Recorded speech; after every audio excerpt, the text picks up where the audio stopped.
Hi everyone, this is day one of my daily routine. காலையில் எழுந்துக்கும் போது கொஞ்சம் ரெயின் அதிகமாக இருந்தது. ரெயின் கொஞ்சம் ஸ்லோவானதுக்கப்புறம் சிக்கன் வாங்கலாம்னு கிளம்பி சிக்கன் கடைக்கு போயிட்டேன். அங்கே பார்த்தா எனக்கு முன்னாடி 2 பேர் நான் தான் ஃபஸ்ட்டு வாங்க நின்றுட்டு இருந்தாங்க. ஒரு வழியாக சிக்கன் வாங்கிட்டு வீட்டுக்கு போய் என்னோடய ஃபர்ஸ்ட் மீலை சாப்பிட ஆரம்பிச்சிட்டேன்.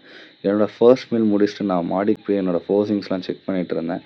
இந்த ரெயின் ப்ளஸ் சன்லைட்டும் சேர்ந்து இப்போது ஃபோர்ஸிங் கொஞ்சம் சூப்பராக இருந்துச்சு. அண்ட் என்னோடய ஜிம்முக்கு கிளம்பி போக ஆரம்பிச்சிட்டேன். போகிற வழியில் என்னோடய ஈவினிங் மீலுக்கு தேவையான மில்க்கு வாங்கிட்டு போயிட்டேன். அண்ட் ஜிம்மில் இன்றைக்கி எனக்கு பார்த்திங்கன்னா ஷோல்டர் செஷன், அதுக்காக நான் வார்ம் அப்ஸ் அண்ட் ஸ்ட்ரெச்சஸ்லாம் பண்ணிகிட்டு இருந்தேன். அண்ட் நீங்களும் ஒர்க் அவுட் ஸ்டார்ட் பண்ண போகிறீங்கன்னா எந்த ஒர்க் அவுட் பண்ணாலும் ஸ்ட்ரெச்சஸ் அண்ட் வார்ம் அப்ஸை மறக்காமல் பண்ணிக்கோங்க. பிகாஸ் இன்ஜுரிஸை ப்ரிவெண்ட் பண்ணுறதுக்கு அது ரொம்ப ஹெல்ப்ஃபுல்லாக இருக்கும். இன்றைக்கி ஷோல்டர் செஷன்ஸை சக்ஸஸ்ஃபுல்லாக போட்டு முடிக்கணும்னு எனக்கு ஸ்டார்ட் பண்ணிட்டேன். ரீல் பிடிச்சிருந்தா லைக் பண்ணிக்கோங்க. ஃபிட்னஸ் ரிலேட்டடான கண்டென்ட் பார்க்கணுன்னா என்னை ஃபாலோ பண்ணிக்கோங்க. எனக்கு தெரிஞ்ச நாலேஜை நான் உங்கள்கிட்ட ஷேர் பண்ண போகிறேன். ப்ளஸ் நம்ம சேர்ந்து க்ரோ ஆகும். அண்ட் இன்றைக்கி ஷோல்டர் செஷன் முடிச்சுட்டு என்னோடய பம்ப் செக் பண்ணிகிட்டு இருந்தேன்.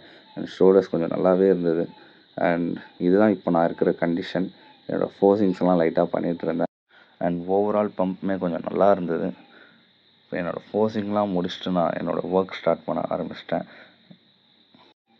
அண்ட் எண்ட் ஆஃப் த டே 9:30 ஆனதுக்கப்புறம் என்னோடய ஜிம்மை க்ளோஸ் பண்ணிவிட்டு வீட்டுக்கு கிளம்ப ஆரம்பிச்சிட்டேன். இதோட இன்னொரு வீடியோவில் பார்க்கலாம். டாட்டா பாய்.